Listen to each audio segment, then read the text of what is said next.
So why org metrics? My two partners are veteran PhD psychologists, and I've been a Fortune 500 executive, a corporate advisor, part of college faculty, and for 30 years have worked with boards of directors, executives, and managers with global clients in various industries. Developing leaders and building organizations. This is what we do. This is who we are. So the point is, management development doesn't have to be face-to-face, and it doesn't have to be boring.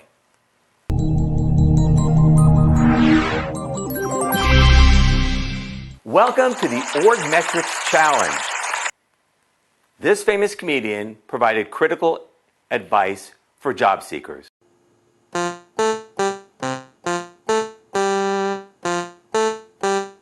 Carl, what did you write? No. Tiger King is not correct. Phil's twin brother Phil, did you do any better? That's right, Chris Rock. Hey. I'd like to paraphrase the great comedian and organizational psychologist Chris Rock when he offered 3 pieces of career advice. Successful careers are built on a handful of strengths. We can take a few things where we are slightly above average and build on those. We can still have a successful career. This is the gift of America. We can have a good life with meaning and dignity, finding ourselves average or a bit better. Later in the seminar, I want to talk about the patterns of building successful careers. I also want to share some anecdotes and insight from managers that we've interviewed from around the globe in the course of our podcast series called Voices from the Middle. The picture you might have is something like you might see from the popular TV show The Voice. What you see is an orchestrated, objective talent identification event. You can see the judges are intently listening with their backs to the singers. How much more objective can you be? Next, they know what they're looking for. After all, you know what talent is when you hear it. And then the judges carefully listen, review their notes, and decide. Finally, the celebrity judges turn around and happiness erupts. The judges have expertly done their work, and the hypos have been fairly selected.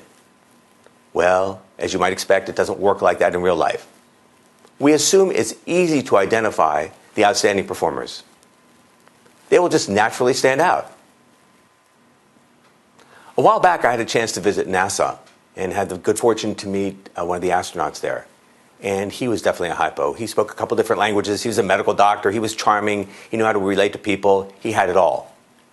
But then I was thinking about and was reminded by one of the staff members there that there were over 60,000 scientists, electricians, craftsmen, and maintenance people who made those flights possible. What I learned from that was that we need a more robust evaluation process, one that moves away from just focusing on the hypos. And then there is the linchpin, the group that keeps all this together, the group you will depend on to execute the strategic plans that will drive change, ensure operational excellence, and the group that will be key to implement your new normal. Of course, this often overlooked group are your first line and mid-level managers, your first responders. And these are our clients. We help your good managers to become better leaders. And we work with your company to design the processes, systems, and technology to accelerate this development. Developing leaders and building organizations. This is what we do. This is who we are.